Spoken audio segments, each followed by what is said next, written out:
Antonio Okafor. And Nina Prevost. Thanks for tuning in. It's Trigger Warning 2A. Trigger Warning 2A. I know, I'm like, you're going to finish. Okay, by the way, if you guys have any ideas for introductions or just want to make a whole, like, full on, even a mixtape, like a whole intro for us, we will take them. So go ahead and just start sending them in, all your creative type of introductions, because we are not good at that. I'm sure that there's many creative types who could put a mix together for us. Obviously, making sure you are cognizant of copyright laws and all of that kind of stuff. But send it our way. If we like it, we'll use it for sure. Yeah. So how have you been, Nina? I've been good. Life's crazy. I'm getting married in a month and a half. Oh my goodness. Yeah. So. By the way, I didn't get my bridesmaid dress. You're like, seriously? Yeah. It'll be okay though. No, but really, it's wild stuff, and I'm moving on Saturday, so please ignore bags under my eyes and me being not fully in touch today because I have not gotten enough sleep. Okay, but how are you, Antonia? How's life going for you? I'm good. I actually, funny story, maybe not funny, who cares? But yesterday, Travis and I were having a lively discussion. And I would like to say, like, we were just disagreeing on something. And everyone who's in a serious relationship knows what that means. Right. Let's just be real. And he's gonna be like, "What are you talking about our lives on a podcast for?" But anyway, so I was in the car with him, and I just said something where he was like, I'll never forget this. He was just literally drinking, and while I was talking, and he was just like drinking like this, and he was like looking at me with his eyes, like kind of like, you're completely crazy, but I'm not. I'm just gonna keep drinking, acting like you didn't say anything because I'm just gonna get in more trouble. And I just remember looking in his eyes. I was like, wow, that's what it looks like when a guy is just like, you're crazy right now. I wish I could say that I've never seen a man make that face. It's a twinkle in their eye, okay? It's a twinkle in their eye, and they're just like, I'm gonna get in trouble if I say anything, so I'm just gonna sip this really quietly. Thank you, honey, for not saying anything. I don't want to be in the doghouse, so I'm gonna keep my mouth shut. Face. Yeah. But anyway, that's really funny though. We've all been there. Yeah, I'm sure. I know. But to the news at hand for the viewers who are tuning in to hear about all things guns and culture and politics. Right. And you guys thought we were going to get away from Epstein. No, we're going to talk about Epstein, of course. Okay, I wasn't planning on talking about Epstein, but then I was listening to Jason Stapleton's podcast. Mm-hmm. And usually he's not even talking about politics anymore. I know. And he was talking about it, and he was making the case that it was just impossible. Like, these conspiracy theories are ridiculous. And I've not been paying attention to this, to be honest. I've been more on the red flag laws thing. Engulfed in that. But so when he was talking about it, he was just like, this couldn't have happened. He was in the county jail. Like, these systems, like, if it did actually happen, it would be way too difficult for everybody to be on the same page and all of the moving parts. But then his co-host, which I'm forgetting his name right now, there's not that many moving parts. Right, was making the case of why it's just as plausible for it to be to actually have that conspiracy happen than it just be that he just committed suicide. And I was pretty intrigued. I don't know what you think about this whole thing. And I listened to Tim Pool's videos about this, and I agree with him. He was talking about Occam's razor, right? And that's the idea that the simplest solution is probably the one that's the most accurate, or the simplest explanation, I should say.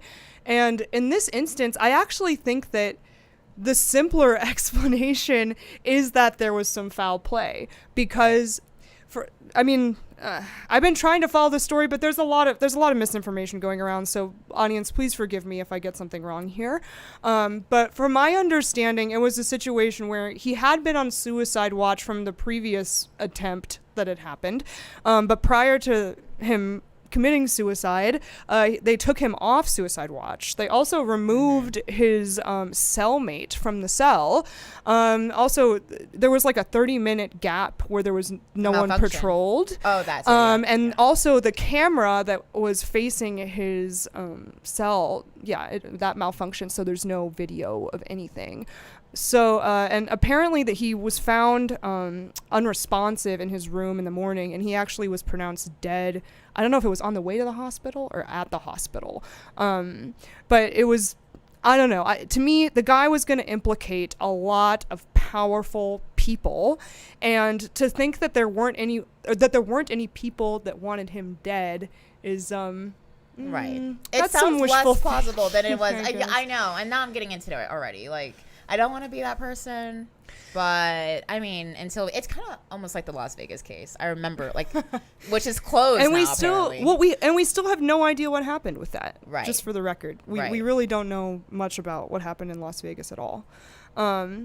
Yeah, but besides Epstein thing, We don't, because people have talked it to death, I'm right. sure. And we're not experts on it. Well, maybe Right. Maybe Nina is a little bit. I don't know if I'm an expert, but I do think that it's all very suspicious. I think that the idea that someone had him killed is a lot more plausible than specifically pointing to. I mean, there's so many memes right now with like Hillary Clinton and they're hilarious.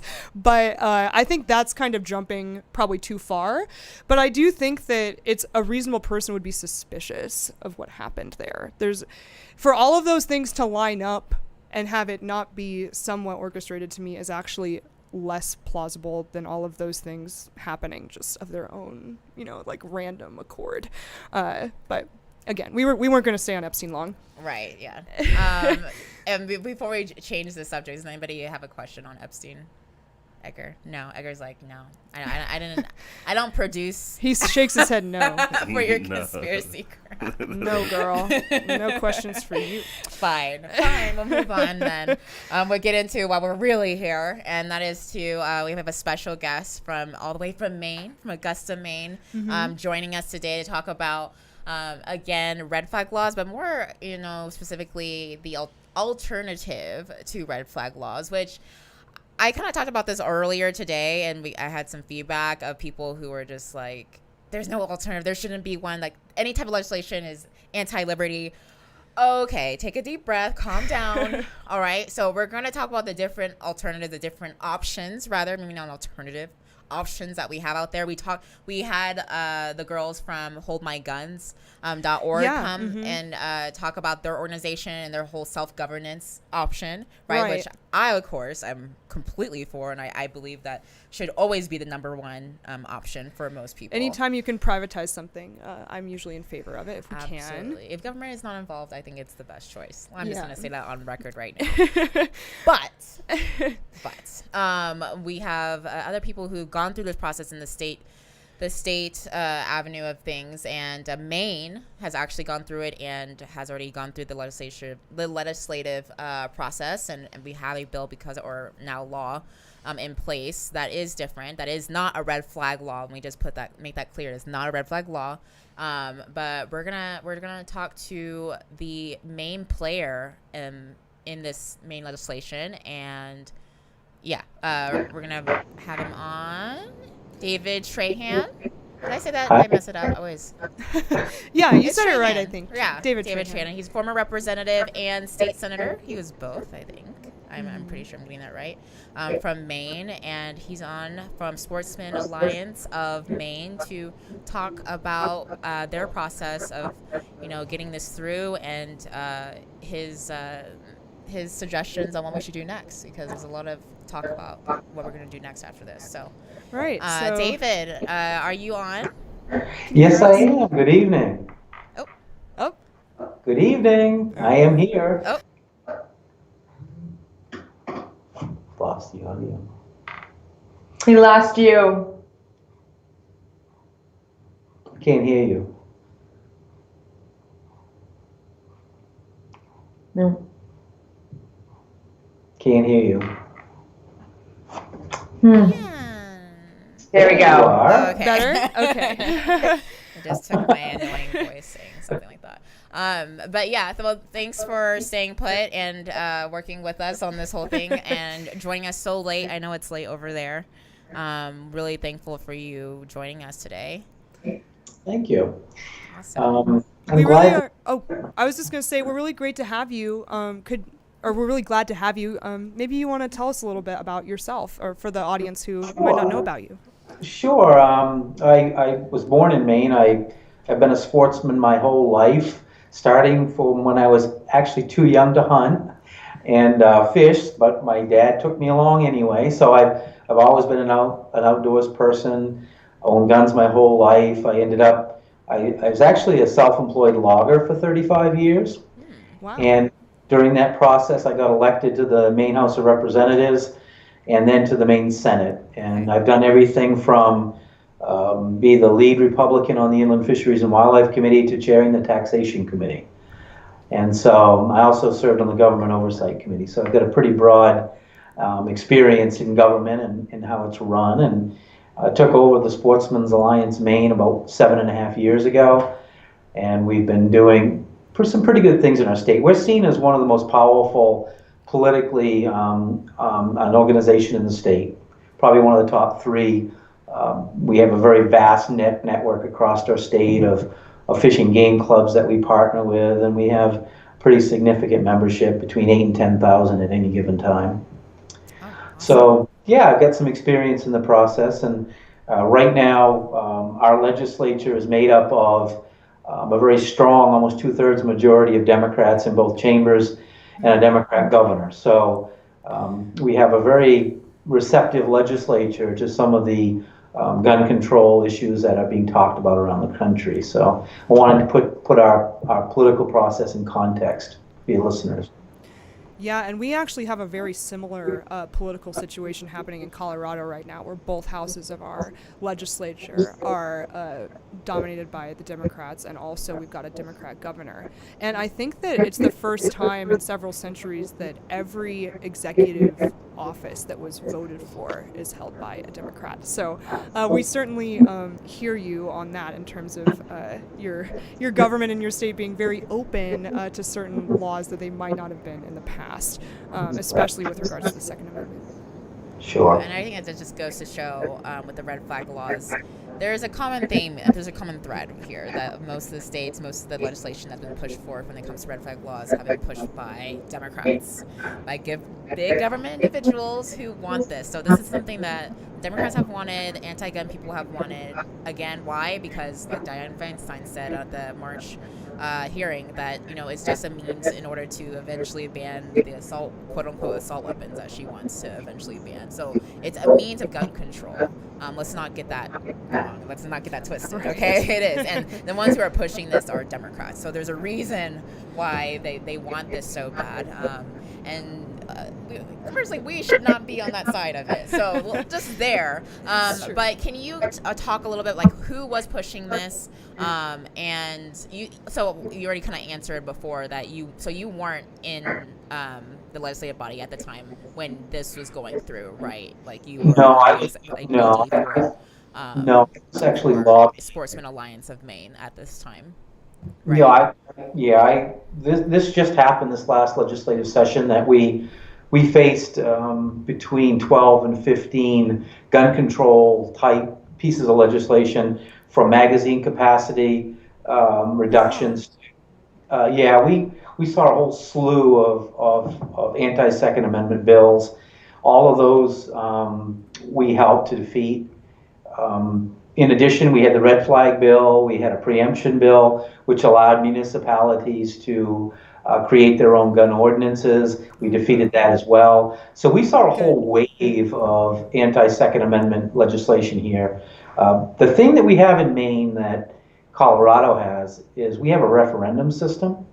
Mm-hmm. And to put this in context, I am one of the probably top 3 people in the state with experience in the referendum system, having worked on a dozen or so, of many which I led. I was one of the few leaders.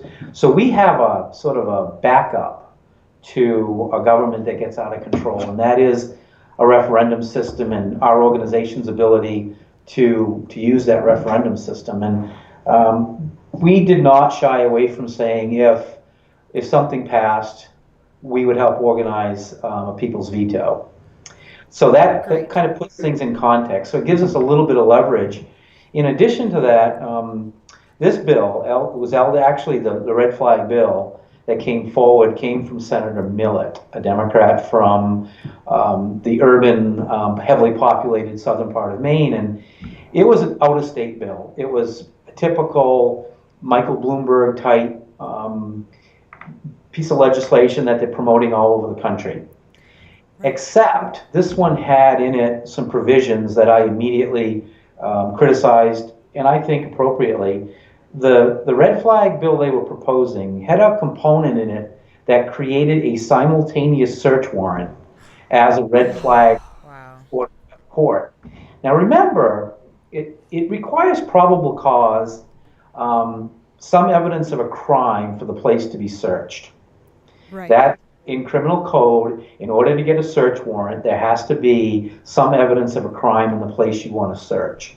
I immediately criticized that as basically wiping out the U.S. Constitution and its rights that it gives all of us.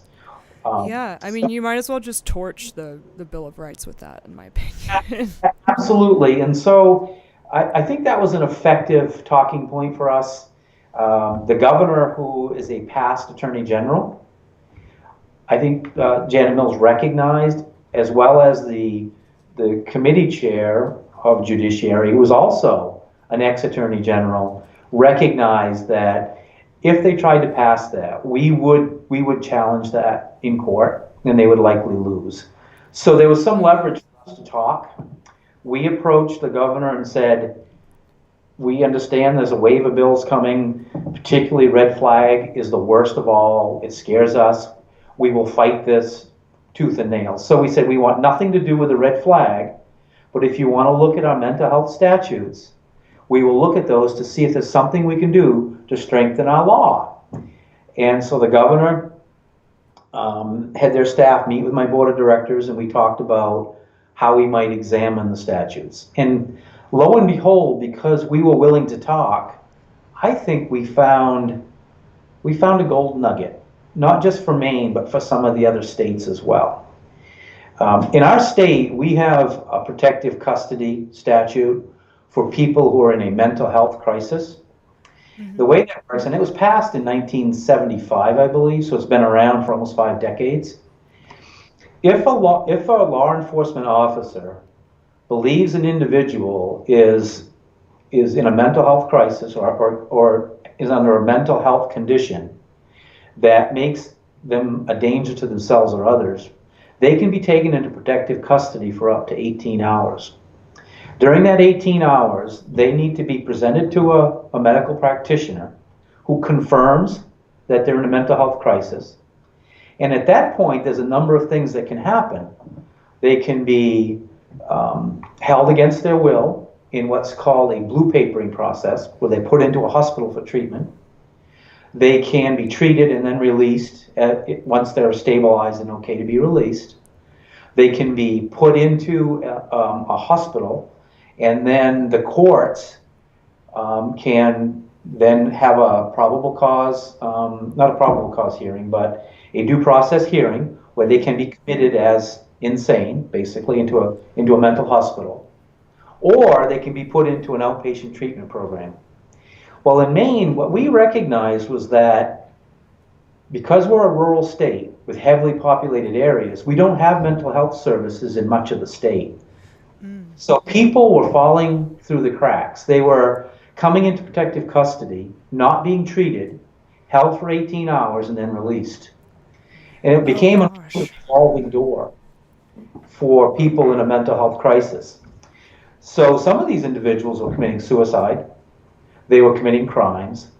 And they were not, I think they were a danger to people and to themselves. Some could be treated, but some were also a danger. So we said, why don't we, instead of just releasing them, come up with a process by which they can get complete due process and then also get treatment. And if necessary, have weapons taken from there temporarily until they can get treatment and are okay to get their weapons back. So we looked at, this is the process that we looked at here in the state. As first of all, the protective custody statute does not change. In order to get into protective custody, there still has to be probable cause that you're suffering a mental health crisis. If you are going to go through what we are now calling a yellow paper process, which is, okay, if you're in a crisis, instead of being put into a mental hospital, you can be released, but under a certain circumstances. Okay, Within 18 hours of being in protective custody, the police officer takes you to a medical practitioner who says, yes, you're in crisis. There's no services for you right now. We're going to have to release you. So from that point on, that individual can be brought before the judiciary or judge. And if the judge confirms the doctor's diagnosis that this person is a danger, they can have their firearms or weapons, we don't use firearms, we use weapons, taken away for 14 days. After the 14 days, there's a full-blown judicial hearing. In addition, we gave that individual in the bill the right to an attorney, and if they can't afford one, one is appointed by the court and paid for by the state of Maine. So not only are you in front of a police officer, then in front of a doctor, then in front of a judge, but you get a full hearing with an attorney to prepare. We use the highest standards for terms like clear and convincing evidence that you are a risk to yourself or others, the highest standards. So the state has to prove with clear and convincing evidence that you continue to be a risk to yourself, to have that 14-day extended up to a year. So the judge doesn't have to take the weapons away for a whole year. You can take them away for 30 days and say, I'll see you again in 30 days, and if you're doing okay, you get your weapons back and you're fine. At the very least, any order that is issued by the court cannot exceed 1 year. And during that year, you have a right to petition the court to have your weapons given back to you. So we put in place every protection we could for the individuals. And for your listeners, I want you to understand, or I'm going to try to explain to you why we were willing to look at this. When you, as a Second Amendment supporter, stay silent, you create a void in which the other side can then use talking points, can use high-paid consultants to tell one narrative that convinces the public to accept laws that take away their rights. Right. If you do not engage, you create an opportunity for the other side to pass laws that wipe out the U.S. Constitution. We felt we had to engage to try to come up, and this is important for your listeners. In addition to what I just said, we were concerned that states were falling like dominoes to the draconian red flag bills pushed by Michael Bloomberg and his followers. It was like a wave. It was like a designer pair of jeans that was very, very popular for people. Everyone wants to have them. Yeah, that's Well, trendy. what happens is not all of us are attorneys, and not all of us understand what's in these bills. It may sound good, it may look good, it may even be pretty. But after a while, when you see the effects of what's actually in these things, you've lost all your rights. So we said, little old Maine, we're going to stand up to Mr. Bloomberg. We're going to say, you know what? We can do better than this, and we can also honor the U.S. Constitution and all of the rights granted to each one of us. So we challenged him. Well, guess what? All of the organizations in Maine, including Gun Owners of Maine, the NRA, they all looked at what we were proposing and said, we will stand down. This is reasonable. So they didn't oppose it anymore, and it moved forward. It got bipartisan support, passed unanimously in the Maine Senate, and 139 to 9, I believe, in the House. So it got big support, and it was signed by the governor. Now, one last thing. Moms Demand Action, the national organization. Oh, yes. Yeah. I'm familiar, unfortunately. Yeah. Vehemently opposed the legislation. Not only did they oppose it, they did so dishonestly. They told our governor that they were willing to stand down on this bill. Then they hired a very prestigious law firm, Bernstein and Shore, and their lobbyists, and spent almost 2 weeks undermining that bill, trying to sabotage it. And the reason they did it was because they saw that bill, the bill we worked on, as an alternative to red flag and possibly wiping out their national momentum. Right. For red flag. What I would say to the states that might be listening, if you don't have red flag right now, and you don't figure out a way to either neutralize or defeat or maybe replace this concept of red flag, you might as well say goodbye to your constitutional rights. Yeah, it's a scary thing. It really is. I mean, and people should be scared. People, oh, you're being a little bit too much. I mean, if you're not, you're not paying attention. It's a huge Trojan horse. The entire red flag law narrative is it's really just a ruse to say, oh, we care about mental health issues and we care about the mentally ill, maybe hurting themselves or others. So we're going to pass these laws that just annihilate due process.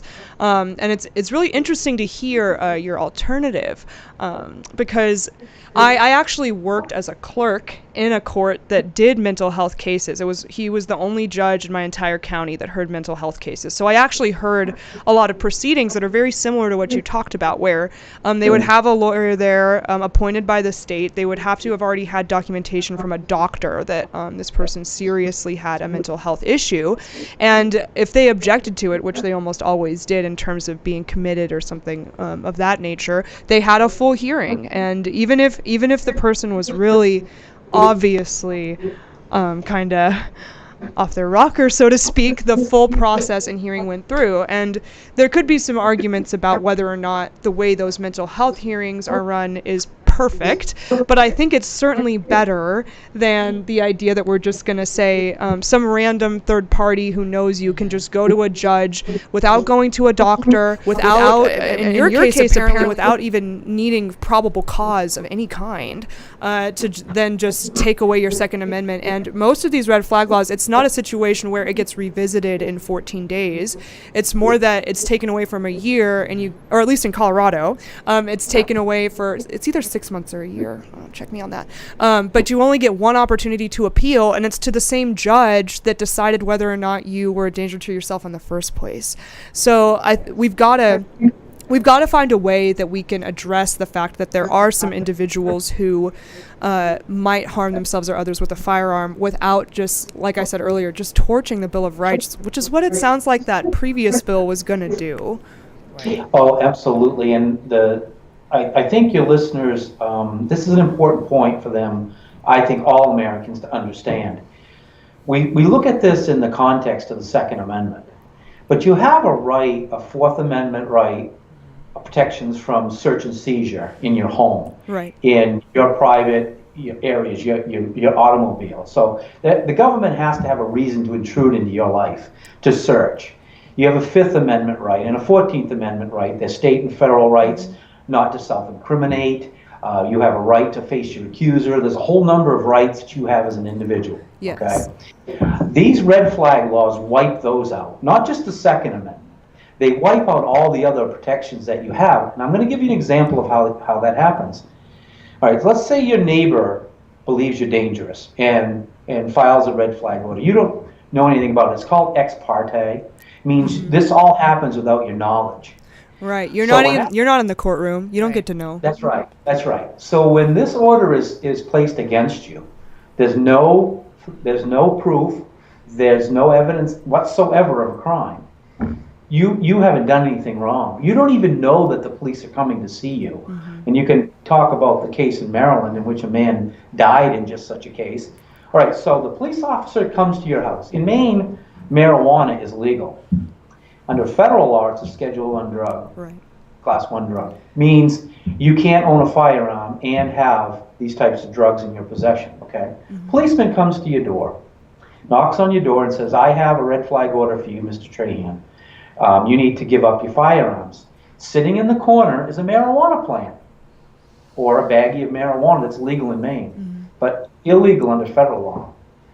The officer says, Mr. Trahan, is that your marijuana? Yes, sir, it is. Mr. Trahan, I'm here to issue this red flag order. Do you have any firearms in your home? The moment you say yes, you have firearms, you just admitted to a federal felony. Yeah, I was going to say, that's a federal crime right there. It is.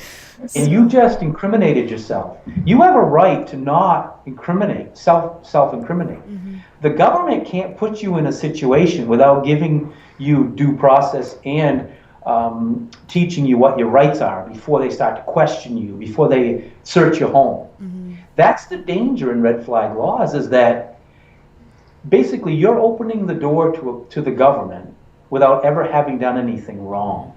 And when the government intrudes in your life, much like they did after 9/11, when we established the Patriot Act, warrantless searches, do you remember that? Oh yeah, Yep. I was Those- ticked off. Yeah. Sorry. Those- She's being those nice there. those warrantless searches that the government thought they had the right to were thrown out by the courts. You don't have a right as the government to just decide to go in and take somebody's constitutional freedoms away unless they've done something wrong. Your interaction with government should be when you've done something wrong, when you violated the rule of law. Yeah. That's the American way. It used to be that you had to have articulable facts that Yes. that show that there was probable cause to believe that a crime had been committed, right? Correct. And it's All right, before even we- that has gotten messed So up. before we continue the conversation, great conversation, I want to make sure that our audience has a means to be able to ask questions or any comments or anything like that. It seems like the chat is going wild. Whoa, are Oh. people getting crazy? Hi, Edgar. Hey, Edgar. So a big one that's been, well, I guess it's been asked a couple times, how many people will be diagnosed mentally ill when the government decides to take over? And then can you contrast red flag versus yellow paper in summary? How are they alike? How are they That's a good one different? to start, I think. Okay. Yeah, take it away. Sure. In order to get into the protective custody system, you as the individual have to do something to trigger the government's intervention in your life. In other words, you have to be showing signs that you're mentally ill. There is no ability for somebody to go to the police and the courts to get a red flag order. That's gone. We didn't change the protective custody statute. All of the same protections for the individual are still in place. There still has to be a probable cause for the government to intervene. Secondly, there is no ex parte. They can't do this without your knowledge. The third thing is there's no search warrants. They can't just come in and intervene in your life. Right. You have to be into the mental health system in order to be affected by the red flag. Oh, I mean, I should say the yellow flag is proposed in the Maine bill. The only way is when a police officer, a doctor, or a medical practitioner with an expertise in psychiatric care, and a court have reviewed your situation. In addition, you get a lawyer and a full-blown hearing. That's unlike the other red flag system. You have every level of due process that Americans enjoy. In addition, we use the highest standards, clear and convincing evidence, whereas the other side wants to lower that standard. Now, I want to think about the contrast here for your listeners. The same people pushing to lower the standards to take people into custody are the same people who are saying, we don't want to stop illegal immigrants, we don't want ICE out arresting people. Are you saying they're hypocrites? Are you saying they're hypocrites? Absolutely. No, never. Yes. Of They course. want to be able to snatch people off the street because they're claiming that they might have a mental illness with this lower standard. We said, absolutely not. The same way that these very same people don't want to have illegal immigrants stopped by ICE. You can't have it both ways. Right. We have one standard under the U.S. Constitution for everybody. You don't lower the standards for groups you don't like. And that's the 14th Amendment. That's gun owners. They don't like gun owners. Let's get right to the chase here. These people want your guns. Oh yeah. Sorry. If you think they're gonna stop, Yeah, Nina. Just agree with you. ask yourself this. After they get red flagged, do you think they're going to stop pushing for more gun laws? Absolutely not. For them, Definitely it's not. going up a set of stairs. This year it's red flag step number 1. Next year it's assault weapons. The next year it's magazine capacity. They're walking up a set of stairs so that one day when you get to the top of the stairs, you don't have any guns left. Absolutely. Yeah. Do we have any other comments or? Yeah, another question was, and I lost it, but I vaguely remember what it said. It was, do the cops have to be on scene to start the process? Meaning, well, what happens normally, and like I said, this law has been in place since the 70s, is you might have an individual who's wandering the streets of Portland. They're wearing their underwear and a pair of socks, and they're mumbling to themselves.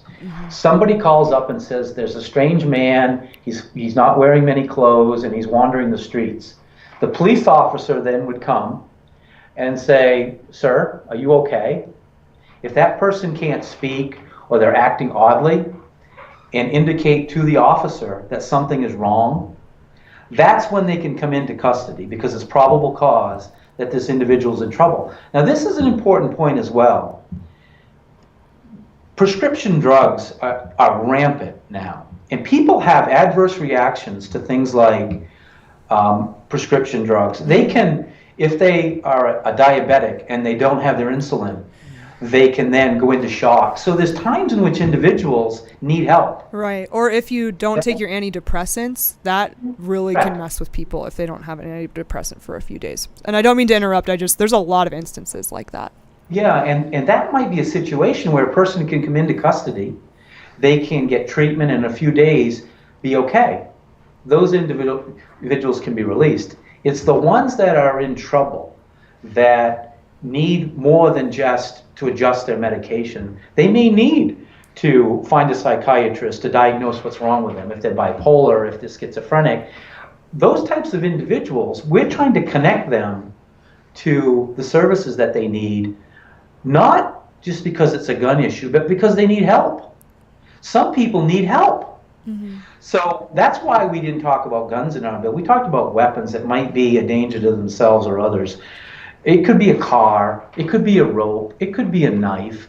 People can use all kinds of different devices to kill themselves. But there's another part of our bill that I think is cutting edge that has gotten little coverage. It's very important. Because services are so poor in our state, we directed our medical and law enforcement agencies to examine telemedicine options for people that are in a mental health crisis. So while they're in protective custody, we will create places where the medical practitioners can take the individual to be examined, to have their blood drawn, to have their vitals taken, to be examined by a psychiatrist or a medical professional at all hours of the day and in any place in the state. That's state of the art, and it's what we should be doing all over this country. Right. And I like the fact that you guys talk about the law, and I've seen conflicting reports on people's opinions on this. Dave Koppel has definitely said that one of the reasons why Colorado's law was such a bad example, and first of all, yeah, there are conservative groups who are pushing the Colorado's law, which is just insane to me. Second of all, Dave was saying that really, if there's going to be a suggestion to change it, it's only allowing law enforcement in this case to make that decision. I think because to start the process, rather, because then they can go through the necessary, or they have to go through the necessary steps to get to the part of due process, which they also need to add in. So yours adds a medical professional aspect of it as well, which I think is important. But was there ever a push to add the family member, the friend, acquaintance type of measure that a lot of other red flag laws also like to add in the whole measure? Yes. Yeah, the original LD 1312, which is the red flag bill, had the ability for, and it was a little bit of a Trojan horse in that they were clever in how they worded their language of the bill. It allowed, and it was a broadly defined acquaintance, ex-lovers, ex-spouse, ex-lovers. Yeah, we can trust what they say about people's mental health, I'm sure. Police officers and police departments. When you allow police officers, police departments to do this, what you're doing is creating a barrier for anybody to make a complaint. Because what they do is they hand it off to the department and say, this person's dangerous, but I don't want to be involved. Then the police department picks up and then starts to look into that individual. We saw that as dangerous. Mm-hmm. We saw that that proposal to allow just basically anybody to make a complaint is, in my opinion, Pandora's box. Absolutely. the intricate relationships that go on in society allow for anybody to make a complaint. It can be based on prejudice, bias against firearms. It can be fear. It can be wanting to win an estate and all the money that goes in it by destroying a family member. It can be vindictive fights between ex-spouses and family members. It is Pandora's box. And what will happen at some point is we will get to a place where basically any firearm owner out there will be in fear of owning firearms and having anybody know they own them. And that is exactly what the other side wants. That's why they want this bill. There's ways to do this. If they are legitimately trying to help people in mental health crisis to reduce violence, there's ways to do it without wiping out the U.S. Constitution, but they don't want to do it. And you wait to see when Washington hears about Maine's bill, Moms Demand Action, Newtown, and Michael Bloomberg are going to go nuts to kill that bill. Of course. Right. Because it destroys their national momentum for red flag, and it replaces it with an American-born solution with American rights. Right. So, and that's the problem too, is unfortunately it's now the conversation, why we're talking about it again, is really the scary part is that now Republicans are bringing this up, which is really what we're talking about the last week. And going back to that, so I've heard that you actually just, spoken to those who are, going to be suggesting a different bill once we reconvene like I'm in Congress. Guys, I'm actually in Congress. Once they reconvene in September. Can you talk about more, if you're allowed to talk about how that went with Senator Collins, or I don't know if it's actually her or her aides or something like that, but where are they at right now? What were you suggesting? And can you talk about what's going on right now? Sure, I'd love to. Senator Collins is a powerful senator. For a little state like Maine, she has a lot of sway in Washington. The reason, and I think this is incredibly important for your folks to listen, anybody who's in Congress that might hear this podcast, this is crucial. Because Maine's bill is not seen as a red flag bill, per se, because we came up with a better way to do it, it doesn't qualify for funding under the proposed federal law that folks like Senator Collins are pushing. What they're doing is they're creating a funding mechanism for states that adopt red flag and then help them pay for it. Sorry, is that the TAPS Act, the one that Congressman Crenshaw was talking about, the TAPS Act? Yeah, that's one of them. There was another one. Okay, proposal there's another proposal to just create a funding mechanism to help states. Okay. Because Maine's that's no good either. Because Maine's alternative, or I believe a better bill, it was a separate bill, doesn't qualify, there'll be no incentive for states to go with the alternative. Oh, I see what you're saying. There you go. So Mr. Bloomberg and his allies are going to fight that amendment to expand any funding bill to include states that want to adopt something like Maine has done. Okay, so hear me out for a minute.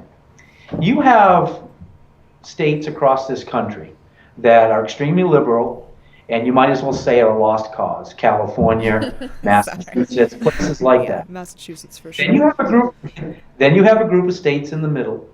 Then you have a bunch of conservative states. Well, maybe these moderate to conservative states don't want the extreme red flag bill that California wants. That's called state sovereignty and the right to self-govern. And federalism. Yeah. It is. And so those states that don't want that radical flush the Constitution red flag bill should have the ability to strengthen their mental health statute and still get the same funding that California gets. Be careful, because federal funding can be a very powerful tool to force states, the will of the federal government on the states. It is imperative, crucial, that any law that comes out of Washington that funds red flag laws be broad enough so that states have the flexibility to self-govern. Right. I And agree. so that's why it's imperative that those who are listening and those who also want to complain and listening and complaining, that they go to their legislators and they talk about this Maine bill. And that's why I wanted you to be on, because I think, again, what you were saying is true, is that there is a void. Everyone's like, we hate red flag laws. Okay, that's clear. Awesome. But this is where I sound statist. But what we're gonna do about it, right? What's the government gonna do about it? Okay, I'm not advocating like that we have to have the government do something about it. But if they're like, okay, well then what alternative? You're talking to whoever, right? Crenshaw or Lindsey Graham or whatever who's advocating for these. Like, what we're gonna look at, then have this at least help them by pushing this forward and telling them the alternatives that we have available. Because if not, and we have a state that already has it in place, okay? It's already tried and tested like they want the government to be, okay? They've already had the status type of testing. So just let them see that and be like, okay, it's already been passed. Use this as an example. And also, I would also say if they don't, then you have, if they don't even get close or they're not completely 100% to what that is, to be honest, that's the only.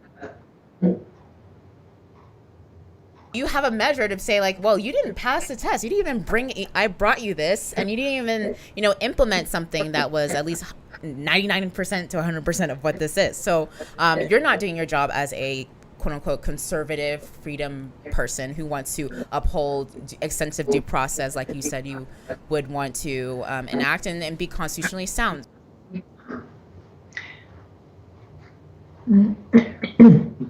We lost the audio. And congressmen, it's so important.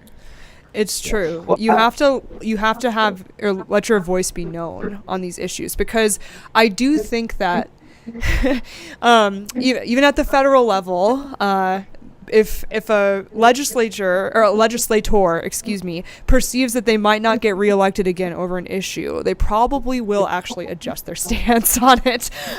So it's important to make your voice known.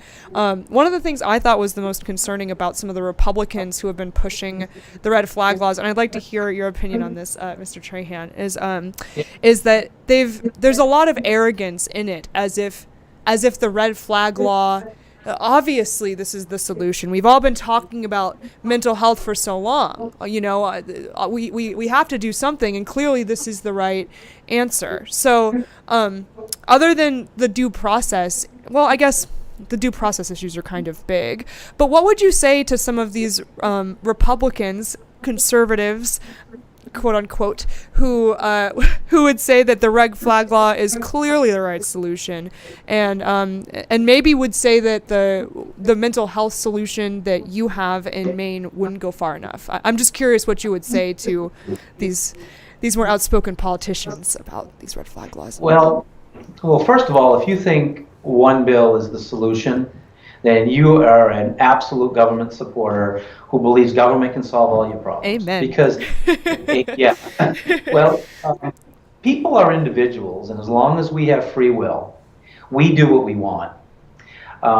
If we looked at why these individuals are doing these horrible things, that are shooting up schools and groups of people, have you noticed a pattern in every one of these shootings? There is never, ever a solution looked at other than taking guns away. People aren't looking at the individuals and why they did it. I would argue all day long that the reason that terrorists do what they do is to bring attention to themselves, their cause, and what they're passionate about. They create violence to bring attention to themselves. And I believe a lot of these shooters are doing the same thing. So what does the press do? The press puts their names in lights for weeks on end and give them exactly what they want.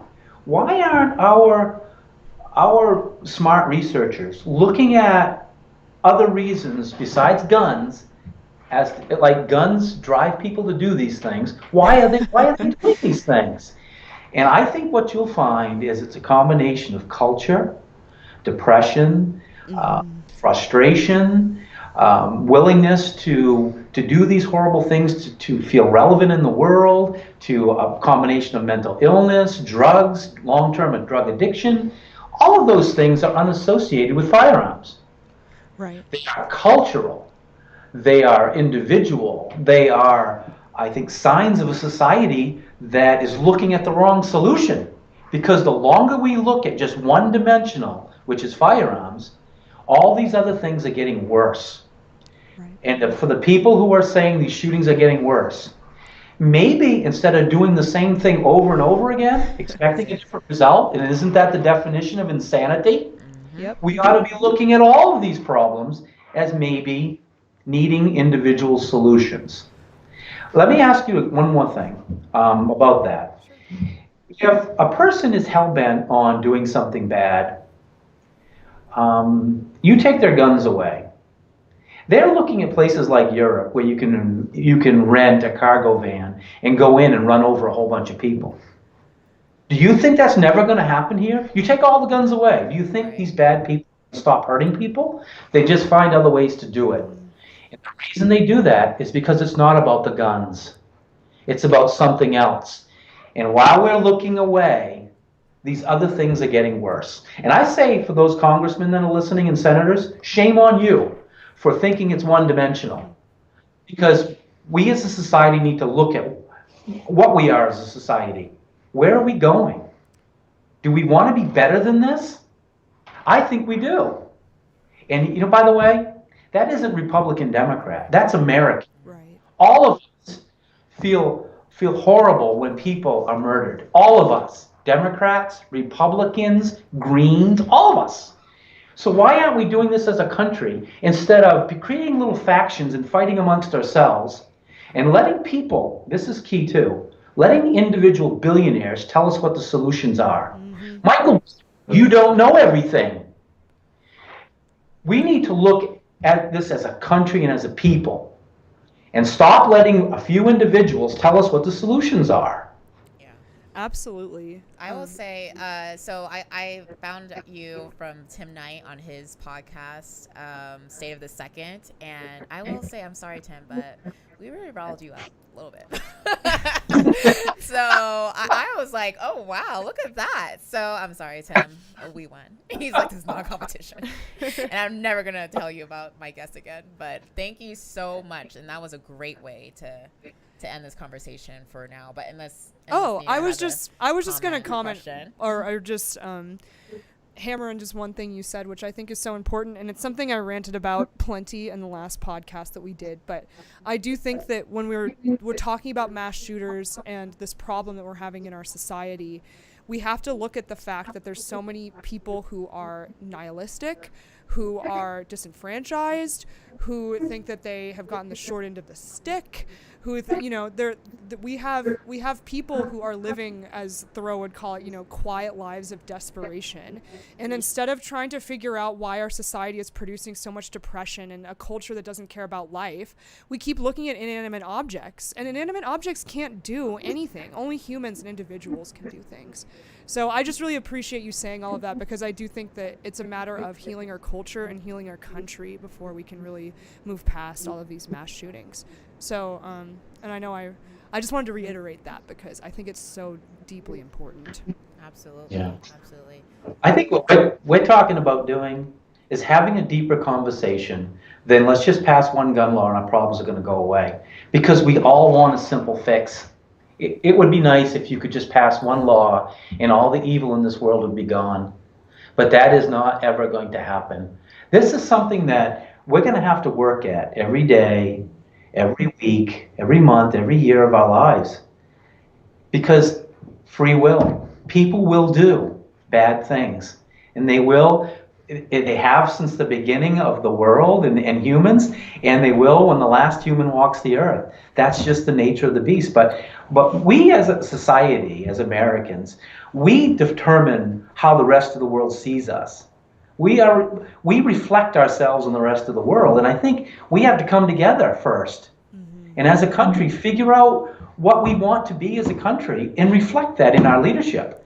Instead of leaders inciting hatred against other Americans, bring this country together. I will vote for whatever party leader comes forward and unites the country. Be a leader. Bring us all together. That's what a president should do, anyway. Right.